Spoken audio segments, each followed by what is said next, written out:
Welcome to the Disneyville podcast, episode 32, take two. I was like, you better say it.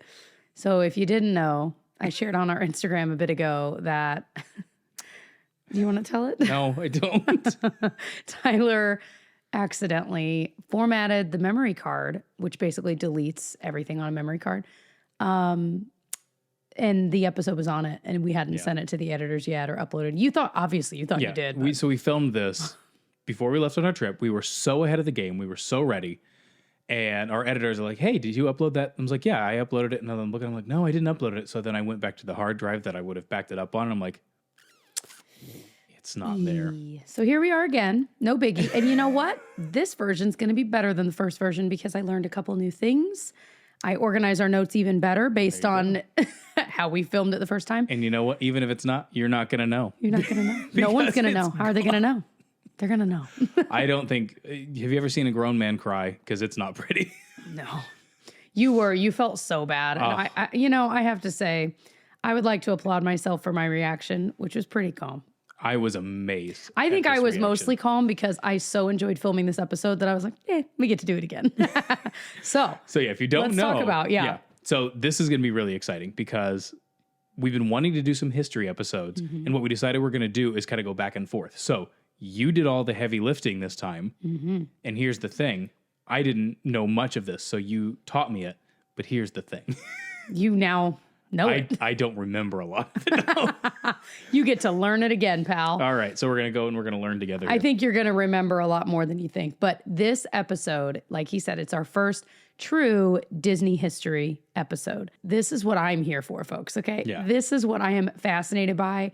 And so today's episode, we're going to be talking about Disney resorts that never were, part 1, because there are a lot.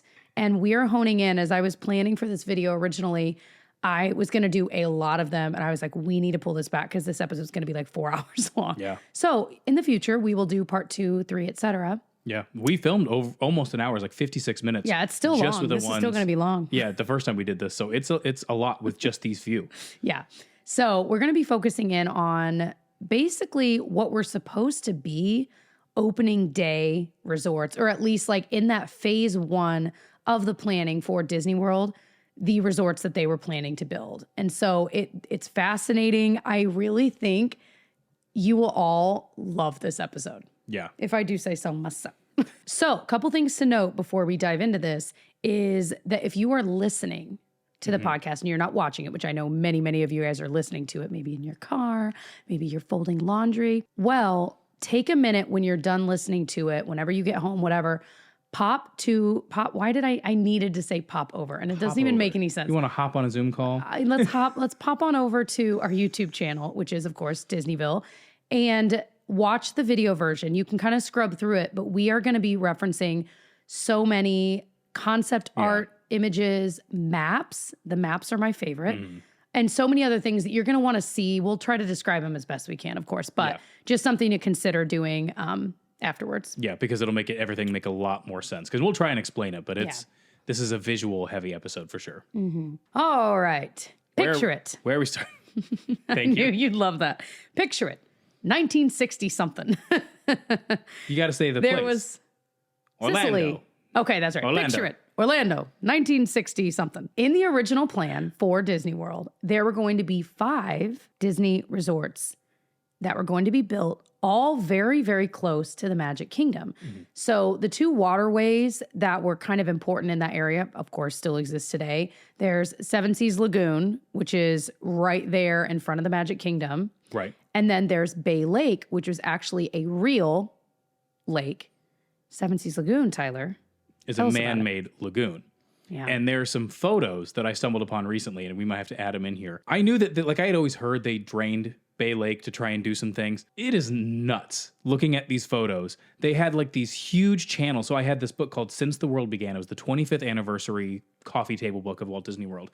And they talked about how they built Seven Seas Lagoon and how they, like, all these things they did. I'm like, the mind reels when you think about, if you're there and you're looking at it, like, how in the world did they do this? And these photos are insane because you can see these have these huge pipes going down into the lake, and they like drained all the water. They dredged up a bunch of sludge and stuff on the bottom. Where'd they put the water? So what it looked like is they had all these like basically canals dug, and it went out, and I'm like, this isn't 1964. Like there's 1966, 7, 8, 9 around in there. That's insane. I mean, it'd be crazy to do that now. I mean, it wasn't like they were, you know, an ancient peoples in the 1960s. But still, I get what you're saying. There's a lot more crazy. we have today. I mean, that they've, And that's why sometimes they're like, oh, we can't do this. I'm like, yes, you can. No, yes, I've seen it. You did it 50 years ago. Yeah, we'll talk about one excuse Disney's has given for some of these not be, and we'll definitely harken back to that. So the 5 resorts were to be the Polynesian Resort, of course, and it was, I think, called the Polynesian Village Resort. That would have been so cool if they built something like that. Then there was Tempo Bay, which became the Contemporary. I did not know that until prepping And then for this Tempo episode. Bay moved to Tempo Bay Buccaneers. That's correct. I do think that's correct. The Tempo Bay Buccaneers. Get out. All right. You're taking over from here. That's right. And then there were 3 more resorts that did not end up happening. When I first started getting into like Disney and Disney lore and Disney history 15 years ago, I assumed the Grand Floridian was a like opening year thing. It didn't happen till like the 89 or something like that. 89, I think is when it opened. Much later. That was it's an as old Eisner as I project. am. Yeah. Wink. Yeah. So, and we'll talk about all of that in a bit. So this is a press release that was released in, for lack of a better term, For the press. That's right. In 1969 from like Disney themselves. Okay. So the hotel theme resorts, so called because each is being based upon a single theme that represents a culture or architectural style around the world, will offer far more than simply convenience of location to the new Magic Kingdom, in quotes for some reason, Magic Kingdom and its attractions. In the design motif, food specialties, recreation activities, convention facilities, and even the type of entertainment to be presented, these major hotels will complement each other and the attractions of the theme park.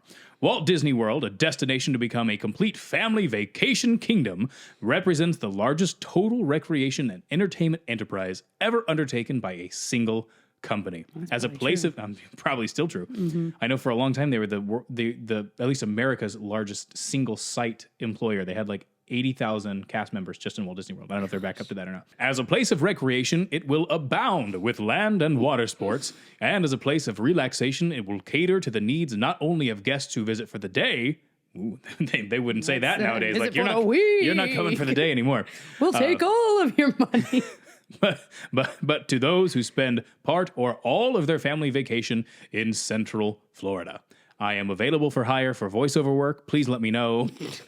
You know, I appreciate that voice, though, because obviously what I'm assuming you are mimicking is those Disney vacation planning DVDs. I wasn't. The voiceover when they're like showing a shot over the Grand Floridian or whatever, and they're like, and at Walt Disney World, what? Just Walt Disney World.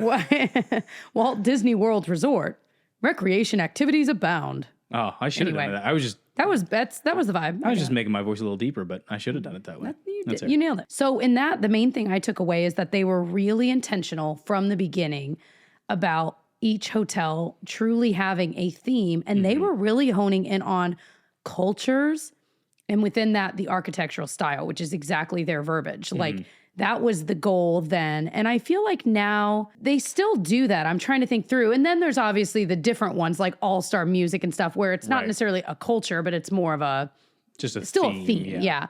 So, but they definitely do still do that. You think about Caribbean Beach, Coronado Springs, like Port Orleans, both Riverside and French Quarter. Like they definitely have held true to that, I guess is less my point. less so than what they used to, though, I feel like. And that's part of, like, when you look at, like, the Riviera, I love the Riviera, but at the same time, if you take away the orange and blue awnings, it's pretty much just a square building. Just a Marriott. I mean, it could be a Marriott in the middle of, Hoboken.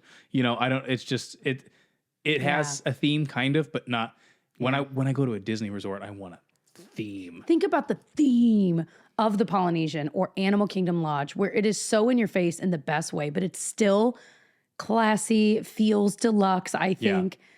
And with the Riviera, it's still one of my favorite resorts, but the theming is definitely not really there. And that does seem to be the way they're leaning into it. And I don't know why. Yeah. Well, and especially when you look at some of the concept art of, which again, people always talk about, you look at the concept art and then what actually comes out is very different. Sure. A la, look at Epcot's convention center thing they were going to build that was going to be like this big round 2-story thing. And now it's I think they just they think just they renovated just the gave building up. that was over there. Anyway, not the point. But yeah, so that's kind of the thing is that when I go to a Disney resort, I want like in your face theming. Yeah, I do too. The other cool thing is that the spot of each of these 5 hotels was very intentional. So for example, again, this was something new to me.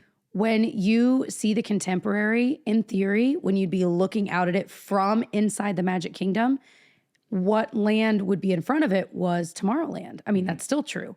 And so the Contemporary would fit in with that theming in your eye line. Yep. And then same goes for, this is my favorite, the Polynesian. When you're looking, in theory, you would see Adventureland and then the Polynesian behind it. Now, obviously, I can still see the Contemporary sometimes from like Liberty Square or whatever. But it's not a perfect system, but yeah. But I love that that intention was there. I love that. So, of course, we know there were only 2 hotels built on opening day in 1971, and that would be the Contemporary and the Polynesian Village Resort. The reason... And they barely made it. And actually, not all of the rooms were done at the Polynesian. The Contemporary, the night, there's like this famous story of them laying the grass down overnight before the guests got there on October 1st, like the day before it opened. Like there's literally like a bunch of random cast members out there taking sod and rolling it out in front of the Contemporary. So they had some grass out there. Insane. And they were, I read his book and I can't even think of his name. Dick Nunes is the one who was out there like yelling at everybody, green side up, green side up. I love that. Oh, man. Anyways, but they were both there on opening day. Yeah. In theory, technically, they were there. Right. But there was a lot of you guys know, especially if you're older and listening, there was an energy crisis in the 70s. And that was their reasoning for not opening these next 3 hotels that we're going to talk about in detail. But another thing is, like, basically that led to people traveling less. And because of that, there was just less demand for more hotels and hotel rooms. So Disney just felt that it wasn't necessary. And of course, we know eventually. Jimmy Carter did his best, but he did not. It was too much for a peanut farmer to handle. That accent got weird fast. You have brought up Jimmy Carter, like. I bring him up a lot. And we weren't even alive, you know? Anyway. I got lots of thoughts on Jimmy Carter. So I want to show you guys this map. So on this map, you can see it shows where the Magic Kingdom is. And this even says in the corner, like phase 1. So this is phase 1 of the plan. You can see the lagoon and Bay Lake labeled. And you can see what they labeled as parking kind of on the lower part of this map, which of course is the Transportation Ticket Center. And then the Polynesian Hotel is there and the Contemporary Resort is there. And that is what was built. And then there are these 3 areas that say future hotel site. And so on each of these, we'll tell you which was supposed to go where. The first resort we're going to talk about is what they called the Asian Resort. And so this one, looking at the same map, was going to be on the left side of the lagoon. So basically it would be, hint, hint, where the Grand Floridian is today. So it's that square area that you can see there. Yeah, jutting out into the water, which is really, really fascinating and was also very, very intentional. Do you want to read their little blurb about the Asian Hotel? Sure. The Asian Hotel will be strongly Thai in its motif. A themed restaurant and lounge at the top of its 160-foot tower building will provide an enchanting setting for nighttime dancing and entertainment. Each of its 600 rooms... I forgot again. I should have done. No, you're nailing it. What are you talking about? Each of its 600 rooms, including 50 elegant suites and royal Thai decor, will look out on the lagoon or a central recreation area. So that wonderful description, and great reading, by the way, basically describes that it's going to be this square resort. And so it'd be basically a 3-sided square, and then the open part of the square would be facing the lagoon. But I think that's such a unique idea. Like, I couldn't draw the shape of any Disney resort from above. Maybe the Contemporary. Yeah, well, that's fair. Not anymore, though, with all the, like, outbuildings and stuff, yeah. But it's just such an interesting idea that it would have just been this square resort, all of it right there, all facing the center, which they still do things like that. Like, I even think about the Riviera, like, parts of those are facing like the inner courtyard area, right. But it's not a square. Yeah. What's cool is that for a while, that area, they had already leveled it out. It was already like the actual land they were going to build that on was there. You could see that square, like from the monorail, you would go by And you said they even had an announcement, right? Yeah, it was far enough in the process that it was literally on the recording in the monorails where they'd say, if you look to your right, you can see our future site of Disney's Asian Resort, something like that. They even had it like mentioned in internal reports. So I feel like out of the three, this one was the closest to actually being built. They even had like a roadway going to it for construction vehicles that they'd already named Asian Way. Like it was, in theory, happening. Like if they were to build the next one, it would have been the Asian Resort. Within the first 5 years of opening, right? That was the something plan. like that. Yeah, I think so. So let me show you some pictures of kind of some of the concept art. So you can see, it looks really pretty, doesn't it? It almost kind of looks a little bit like the Polynesian, the way they ended up doing that vibe. Like for example, this is one of the concept art pieces for the Polynesian. Like it doesn't look like that at all. That tower there in the back, which is actually interesting because of course they have built a new tower. And I double checked to look at the shape. It doesn't look like this because I thought, oh my gosh, what if they went back to the old concept art, but no, it's different. Yeah, so here in this photo with this concept art, you can see like kind of the regular buildings that you do end up having at the Polynesian and then that tower. Yeah. So interesting. But yeah, it does kind of give the vibe of the Polynesian today, this Asian resort, which is just interesting. But it would have also had a top floor restaurant. Right, which would have been very cool. Like, kind of like they do at the Contemporary. They were clearly liking that idea. Yeah. And really, where it was located, I'm trying to think if it would have had a decent view of like... Well, yeah, because you can see the fireworks from the beach at the Polynesian now. So if you were up... No. I'm sorry. I'm sorry. Back to the Asian Resort. Yes. Yeah. It's kind of to the side, but like if the windows were facing that way, you'd be even closer. Well, on our honeymoon, we stayed and we looked over Seven Seas Lagoon and we could see... Also, Narcoossee's. Yeah, so there you go. So depending on, where the windows were. Yeah, you would have had a great view. That's a cool thought. It was going to have some meeting and convention space there. They said it would have started construction in 1974. So if it opened in 71, it's just so interesting. 74. And the thing that baffled me, though, is that it said it would start construction in 1974 with rooms open for guests by the end of the year. Disney does not build that fast anymore. No. Think about, and of course they didn't end up building it at all, but just announcing that they would start it and within the same year it'd be ready for guests. Yeah. Seems insane. It's interesting because I feel like Disney does it differently from a place like Universal. Disney announces stuff and they're like, this is going to be opening in late 2028. It's like, oh, we got a long time before we're going to see Villains Land or going to see anything that they've announced. It's happening through 2030. So it's going to be a while. Mm-hmm. Versus Universal's hey, we're building a brand new park. It's going to be open next month. It's whoa. Surprise. We just had a tarp over it the whole time. And it's not, it's not a, perfect, It just is what it is. But I just they do feel it differently. It's always a lot faster. When Universal announces stuff, it's done. I remember with Volcano Bay, I learned about Volcano Bay and they were and then 3 months. Be ready. It is crazy. So as we said, eventually, obviously, the Grand Floridian was built on this site. They changed Asian Way to be Floridian Way, which is still there. I wish they had just left it as an homage to what was going to be one of those people would love that. Do you know why this is called Asian Way? Yeah, doesn't make any sense here at the Grand Floridian, does it? Well, let me tell you. Why. You're right. Yeah. That would have been cool if they kind of. Yeah. Oh, well, hindsight. They do the honorary. There's the real street name and then the honorary street name. That's what they should have done. Honestly, yeah. So if you're looking at this photo, which is actually a model of what they were going to build, you can see it kind of prominently here on the upper left-hand side. You can see the Asian Resort there laid out.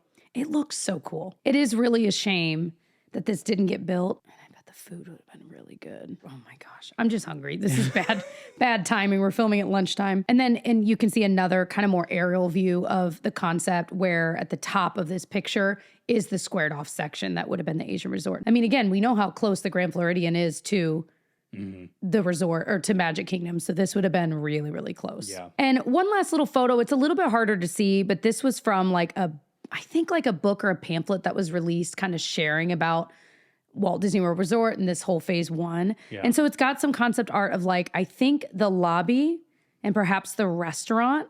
Right. And just another area of the hotel. It looks so, so neat. And again, so unique. And I'm trying to think if they have anything similar to this. They don't. They really don't. Not really, yeah. Besides Disney, the Polynesian. Yeah, but again, that was already happening. So I feel those are distinct. Right, of course. For sure. But yeah. Anyway. Yeah. So now we're going to move on to another resort that was never built. And that would be the Persian Resort. This location is the most interesting location to me. looking at the map, this would have been to the right and kind of not above Magic Kingdom, but to the right of Magic Kingdom where it says future hotel site. And it, instead of being on the lagoon like Grand Floridian is and Polynesian and Contemporary, it would have been on Bay Lake, but like on the northern, like I think northern, like upper area of it. But think about it. I mean, that's where Wilderness Lodge is. No, that's far down. No, but I'm saying Wilderness Lodge is on Bay Lake. Yes. Fort Wilderness is on Bay Lake. So there are other ones on Bay Lake, but this one just would be closer to the Magic Kingdom. Yeah. And kind of on that northern area that like I've never been up in that area of the Bay Lake. Of the Bay Lake, the Great Bay Lake. If you're like sitting at the outer rim of the Contemporary, or you're looking out over on the Bay Lake side, you can see it over there. But there's no boats really go over there. There's no reason. Yeah, that area. Yes, I want to talk so much more about that, but let's talk about the resort first. Okay. All right, we can do two. You want to do both blurbs? We got 2 blurbs for this. Yeah, do both blurbs. All right, 2 blurbs coming up. Stepping right out of the Arabian Nights is a Persian resort, which will raise. Like Carol, I can't say. You're trying to do it again. You can't do it like Carol Channing. Which will reign like an exotic Far Eastern palace on the northwest shore of the lake. Jewel-like mosques and columns will rise above the landscaped courtyards, while terraced sun decks offer sculpted swimming pools and old Persian dining facilities. Guests will practically be able to sail to their own rooms through a sheltered marina. One thing I noticed about all of these is that they really focused on water. Yeah. Crafts and like being able to like having a marina and all of them do like Grand Floridian has a marina, Polynesian's marina, it's like big. Dude, in all the concept art, they got sailboats. I don't ever see a sailboat in any. It's so rare. And there's always somebody like parasailing. There's always somebody on a wave runner. It's like, where are these? I don't see that ever, especially not anymore. I feel like you used to see people out like doing like the little like 2-person boats. Oh, that would be so fun. Which I think you can still do maybe. But people just don't do it because the boats are still sitting there. I don't know. Maybe they're just for like cast members or something. I don't know. Located on the lake, the Persian-style hotel will create the effect of visiting an exotic Far Eastern palace. Crowning the central lobby will be a colossal dome from which balconies will radiate to the 500 rooms. Accommodations will look out over the lake onto beautifully landscaped courtyards. That is amazing. So yeah, it was kind of laid out in the around where there's that central dome. Yeah. And then the rooms are around it. So they were really into that motif of having like a central lobby, central area, and the rooms surrounding it. I kind of like that because think about, a lot of Disney resorts are very, very spread out. Especially which nowadays, can be nice right, yeah. for some privacy, some quiet. I mean, obviously we stay in many that are like that, and I love those too. But there is something to be said about being really close to the lobby. And of course, now I'm thinking in 2024 terms, like you can fill your resort mug, right. you can, Yeah. But you know what I mean? It is kind of nice to be close to all of those amenities, the pool. Yep. Yeah. And it's just pretty. I mean, this was a beautiful resort. Yeah. Yeah. Looking at it, like the colors of it with the blue and white, I feel like is so pretty. Yeah. The courtyards look beautiful. Well, and then if you look at the, was this a postcard or something like that? I think this was within another pamphlet. There were a lot of pamphlets back then, it seems. Gotcha. Okay. But if you look at the top right, there's another concept art. I'm like, just looking at that is so beautiful. And again, the food probably would have been really good. It's not too late, guys. It's not too late. That's all right. Although it is too late for this location, apparently, right? Oh, yeah. So, I'm thinking, why was nothing ever built in this area? I mean, it is right by the Magic Kingdom. Another really cool thing they were going to do is have the monorail go to the resort. In theory, all of these would have been connected by the monorail. Mm-hmm. Even more. I mean, that would be amazing. Anyway, that monorail would have gone through Tomorrowland kind of the same way it goes through Tomorrowland in Disneyland. So it would have gone from that hotel through Tomorrowland and then onward or something in some order. But I just think that is so cool. I know. It is such a shame. But they can't really utilize, I think they're choosing not to utilize that area because now there's so much cast member. Like I think there's parking back there. There's all these buildings. Like it just sightline wise wouldn't be it would probably be such an undertaking for them to try to cover all that goes on back behind the Magic Kingdom. Yeah. You know what I mean? Yeah. I'd be curious if anybody There's a lot back there. like former cast members, like, what's back there? Did you park back there? Like, what was it like back there? You could even look I was looking on Google Maps. You can just zoom in. Remember Microsoft Zunes? Remember those Zunes where you'd like listen to music? It was like an iPad, player, right? But it was Microsoft. Yeah. Did I say iPod? Yeah. Okay, anyway. But again, having this location-wise right next to the Magic Kingdom, north of the Contemporary, is such a cool space. And it is a shame Yeah. that it's and now never going to Bay happen. Lake Tower is in that area, but not that Not far that up. far north, So yeah. it would have been further up. Yeah. That would have been cool. Yeah, it really is a shame. See, it'd be so cool to have another hotel on the monorail though. That's what I'm saying. Again, they'll say like, oh, it's cost or it's this, that, and the other. I'm like, I don't know, man. I'm like, if they could take the monorail over to the Wilderness Lodge, like they could charge $100 more per room per night and pay it off in 10 years or whatever. And people wouldn't even blink an eye because the hotel rates are so insane. It's like, oh yeah, it's people would blink an eye, but yeah. And don't get me started on certain announcements Disney's made about certain types of lightning lane things and certain prices. Insane. So in this photo here, you can see in the far, far upper left, you can see the castle. And then to the right of that, you can make out the dome from what would have been the Persian Resort. So it really would have been so close, which would have been so cool. So cool. Oh my gosh. Oh, such a shame. So the third resort, this is, I think, the juiciest one to talk about. Yeah. Because there were 3 iterations of this one resort that were planned and then abandoned. Yeah. So this was going to be the Venetian Resort. Oh, this hurts that it didn't get built. It would have been located in the future hotel site to the right of the lagoon, literally between the Polynesian and the Contemporary. Honestly, not far from like the little bridge, water bridge that you go across between the Contemporary to go to like Wilderness Lodge and Fort Wilderness on the boat. Yep. And there's still nothing there. There's still nothing there. We'll pop up one of the concept art pieces. It's like a photo of the model they were using. Yeah, and it's interesting. So like Venice, thinking Italian, it's interesting to look at that it looks so kind of plain. A little bland. But it still would have been so cool. And then another one that it looks pretty similar. They added Somebody out obviously some sailing. color, but there's someone obviously on a sailboat. All right, so this is the Venetian blurb. It says, in the style of St. Mark's Square, the 500-room Venetian theme resort will be strongly oriented to water activities. There's again. There you go. It will feature an enclosed small boat harbor entered from the lagoon area and an intricate system of waterways designed to create the atmosphere of Venice. The glass-topped lobby will produce a sunny atrium effect indoors. Ooh. That would have been cool. That would have been. So that just never occurred, right? And then fast forward a little bit of time, and I actually don't know exactly when this was. Well, okay, we have an idea because Eisner had taken over. Eisner, so it's probably 20-ish years later. Yeah, sometime in the early 90s, I would say mid 80s, right? Okay, so maybe not quite 2 decades later. Right? Because yeah. That makes sense timeline wise. Yeah. Anyway, so maybe 10 to 15 years later. So the second iteration was that it'd be very similar, but it'd be called the Grand Venezia Resort. And basically, Eisner had seen how well the Grand Floridian, okay, so there we go. It was after 89. Okay, so there you go. He had seen how well the Grand Floridian was doing, and he saw that there was a need for those high-priced kind of deluxe resorts. And so they picked up these plans and basically plussed them to the max. Mm-hmm. And so looking at this concept art, this is the one that of all the ones we're talking about, A, seems the most Disney to me, and B, is the one I'm most sad never got built. This would be my favorite hotel, like just based on the concept art alone. I know. This one really utilized the idea that it is a city of canals. And so you really can see the canals going through it.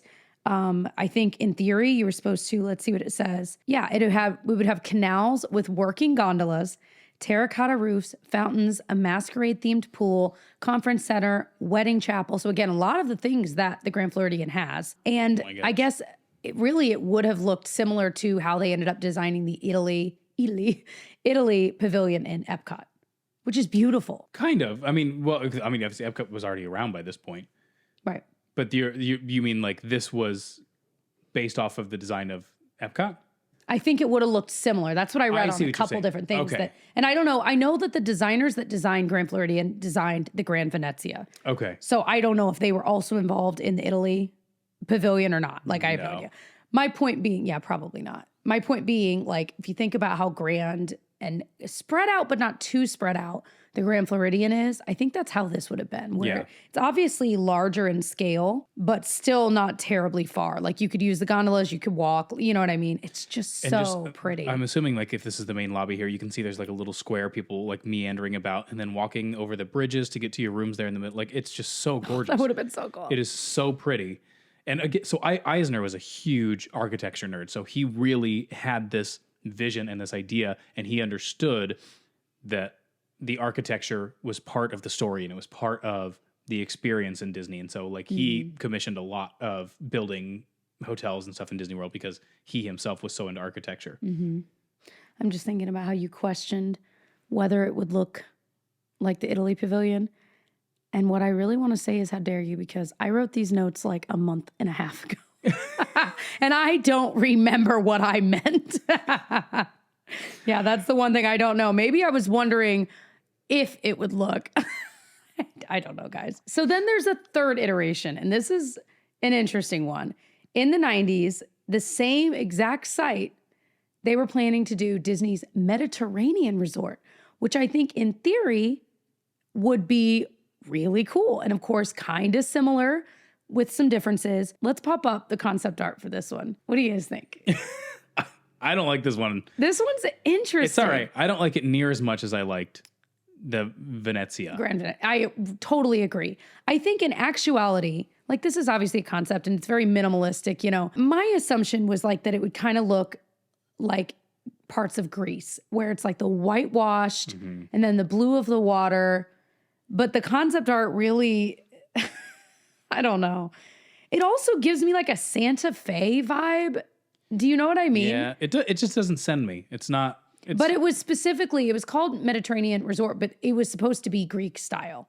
Yeah. So, you know, again, the food would have been great. Now, the one thing I think is really cool about this design, though, is the dome on top. And if you look at this concept art, you can see, or this picture of the model, I should say, Yeah. you can see there's like people sitting in that little dome up there. That's because they made that area so that it would be a nighttime fireworks viewing area. And they were going to pipe in the music, and you could sit there and watch the fireworks from that like platform. And it's like a stepped stadium up there. That was a cool idea. People's minds amaze me. Like people that come up with these ideas, it's so cool. Yeah. I can't think of anything creative like ever.